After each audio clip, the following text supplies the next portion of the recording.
नमो नमः। मैं सरस्वती कुमारी नागार्जुन उमेश संस्कृत महाविद्यालय में अंशकालिक ज्योतिष शिक्षिका हूँ। आज हम लोग लघु पराश्रय में संज्ञा अध्याय के अगले श्लोक के अध्ययन करेंगे। अगले श्लोक का अध्ययन करेंगे। सभी बच्चों ध्यान से सुनो। भावगुण कथनांतरम। भावगुण कथनांतरम कथन के अनुसार ग्रह गुण जो है, ग्रह गुण का वर्णन करते हैं। ग्रह गुण का क्या वर्णन किया गया है।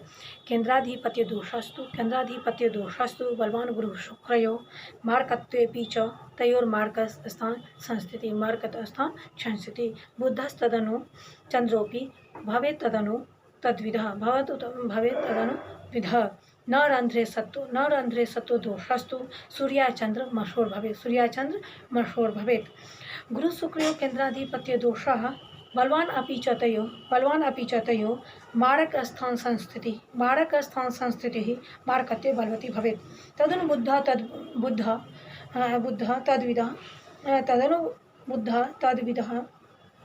तदनु चंद्र अपि तद्विधः भवेत् सूर्याचंद्रमसोः तु रंध्रेशत्व दोष न भवेत्। बृहस्पति और शुक्र का केंद्राधिपत्य दोष बलवान होता है। यदि वे केंद्रेश होकर मारक सप्तम भाव स्थान में स्थित है तो वे अन्य की अपेक्षा अधिक मारक होते हैं। इसका बृहस्पति और शुक्र जो है अगर सप्तमी में रहते हैं तो वह क्या होते हैं, मार्केश ऋषि हो जाते हैं और मार्केश ग्रह हो जाता है। इससे अल्प बुद्धि और बुध से जो है क्या होता है, अल्प चंद्रा में रहता है तो वह क्या हो जाता है, मार्केश होता है। यदि सप्तमेश सूर्य और चंद्रमा जो अष्टमेश में रहता है तो वहाँ मार्केश नहीं होता है। मार्केश दोष न होकर के एक राशि के स्वामी होने के कारण अष्टमेश त्रिकोणेश भी नहीं होता है। अगर वह अष्टमेश में रहे तो शुभ कार्य होगा, अष्टमेश में नहीं रहेगा तो मार्केश हो जाता है। कुजस्य कर्म नेतृत्व प्रयुक्ता शुभकारिता त्रिकोणस्यापि नेतृत्वे न कर्मेषु मात्रतः कुजस् त्रिकोणस्य अपि नेतृत्वे कर्म नेतृत्वे प्रयुक्ता शुभकारिता भवति कर्मेषु मात्रतः शुभकारिता न भवति। अतः केवलानां प्रसिद्धानां पापानां गुणान् कथयति। कुजस् भौमस्य दशमाधित्व प्रयुक्ता सा शुभकारिता सा त्रिकोणस्य सामित्ये भवति केवलं दशमे तो न भवति। निसर्ग पापी ग्रह के केंद्राधिपति होने से सामान्य रूप से जो फल दायित्व कहा गया है वह उसके त्रिकोण के बिना संभव नहीं है। वह त्रिकोण के बिना संभव नहीं है। अर्थात पाप ग्रह यदि त्रिकोण अधिपति में दोनों है तो सुफल। यदि वह अपने घर के अंदर स्थित रहे, वह अपने केंद्र में स्थित रहे तो वहाँ शुभ फल प्रदान होता है। अगर वह केंद्र में न होकर के दूसरे घर में रहे तो वहाँ क्या होता है, शुभ फल प्रदान नहीं होता है। पाप ग्रह के केंद्र होने से जब पाप ग्रह अपने केंद्र पर स्थित हो तो वहाँ शुभ फल प्रदान बताया गया है। वस्तुतः वह त्रिकोण ही समझना चाहिए। पाप ग्रह के केंद्र होने से मात्र यह पाप ग्रह फल स्थापित हो जाता है, परंतु उसका पापत्व कभी नष्ट नहीं होता। जो है कभी नष्ट नहीं होता है। जब वह त्रिकोणेश हो जाता है तभी जिसके ग्रह पापी सुबह को अभिभेद जागृत करता है केंद्रेश होकर यदि पाप ग्रह त्रिखड़ायेश हो जाए तो प्रबल पाप कारक हो जाएगा। यद्यद् भाव गतो वापि यद्यद् भाव वेश संयुतो ततत्फलानि प्रबलो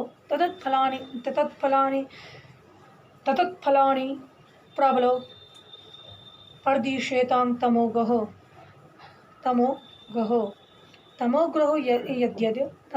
यद्यद् भावगतो यद्यद् भावेश संयुक्तो ततत्फलानि प्रबलो संतो प्रदिशेताम्।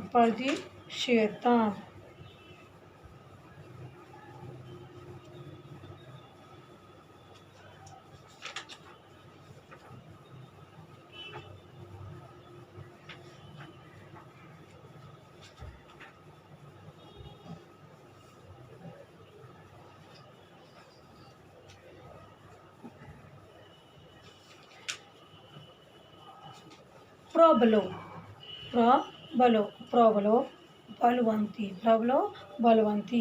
तमो ग्रहो राहु केतु तमो ग्रहो तम माने दो ग्रह राहु केतु यद्यत भावगति यतत भावगति ही यस्मिन भावो स्थिति जिस भावग्रह में स्थित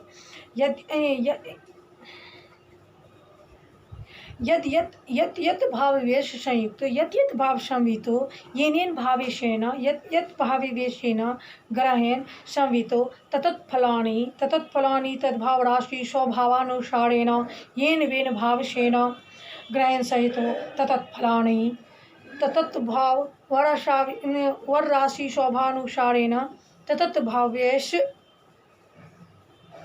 ग्रह स्वभावानुसारेण च शुभाशुभ फलानि प्रदिशेताम तद्यास्तम। प्रबल होने पर भी प्रबल यानी जब उच्च में हो तो प्रबल यानी उच्च होने पर हो तो राहु केतु जिस भाव में और जिस भावेश के साथ रहते हैं उसी के अनुसार शुभ और अशुभ फल देते हैं राहु और केतु ग्रहण के द्वारा सूर्य और चंद्र के विमर्दक होने के कारण प्रबल और पाप ग्रह भी माने जाते हैं। यदि आकाश में अपने बिंब के अभाव होने के कारण अगर उनका अपना बिंब न हो अपना अति न हो तो स्वातंत्र से अपने स्वभाव अनुसार फल नहीं दे सकते हैं। अगर सबकी अपनी रोशनी नहीं है सबका अपना प्रकाश नहीं है सबका अपना नहीं है अगर हमसे कोई मदद मांगे जब वह मदद मांगता है तभी सूर्य का अपना प्रकाश है चंद्रमा का अपना प्रकाश होते हुए भी नहीं है क्योंकि बादल आती है चंद्रमा का क्या है चंद्रमा की रोशनी आती है। आकाश में जो ग्रह स्थित है और ग्रह नक्षत्रों के बिंब के परस्पर संबंध से क्या होता है पूर्व स्थित शरीरधारियों को शुभ फल प्रदान प्राप्त होता है शुभ फल प्रदान होता है। राहु केतु तो सूर्य और चंद्रमा के मार्ग से संपात प्रदेश रूप में बिंबहीन है अतः जिस समय जिस राशि में अथवा जिस भावेश के साथ रहते हैं उसी राशि अथवा भावेश के बिंब के स्वभावानुसार शुभ तथा अशुभ फल कारक कहे गए अशुभ फल कारक कहे गए हैं। अगर हम कोई भी काम करते हैं अगर वह काम सही से नहीं किए तो उसका काम क्या हो जाएगा अशुभ कार्य हो जाएगा। अगर हम सही से काम करेंगे तो वह कार्य का फल क्या है अच्छा मिलता है। अगर हम कार्य में इधर उधर थोड़ा सा भी विघटन हो जाए तो का क्या होगा सफलता न मिलकर असफलता प्राप्त होती है। उसी प्रकार राहु केतु को छाया ग्रहण माना गया। राहु केतु को क्या कहा गया है राहु केतु को छाया ग्रहण कहा जाता है। आकाश में इनका अपना स्वतंत्र स्वरूप नहीं होता है अतः वे अपने ग्रहों के अनुरूप फल प्रदान करते हैं। क्या करते हैं अपने साथी ग्रहों के अनुरूप फल प्रदान करते हैं। जिस सभा में यानी जिस घर में ये बैठते हैं उस भाव के स्वामी ग्रह के फलदाता में वृद्धि हो जाती है। ये जिस घर में बैठते हैं उस घर का स्वामी उस भाव का स्वामी ग्रह के फलदाता के रूप में क्या होता है वृद्धि हो जाती है। यदि वे केंद्र त्रिकोण में केंद्र या त्रिकोण के साथ युक्त हो तो योग कारक भी हो जाते हैं। राहु केतु कारक ग्रह के साथ परम कारक और मारक के साथ परम मारक का प्रादुर्भाव क्या करते हैं प्रदर्शित करते हैं। राहु और केतु का जो स्थान है वह युति ग्रह दृष्टि के अनुसार उस ग्रह के गुण धर्मानुसार शुभाशुभ क्या करते हैं फल प्रदान करते हैं।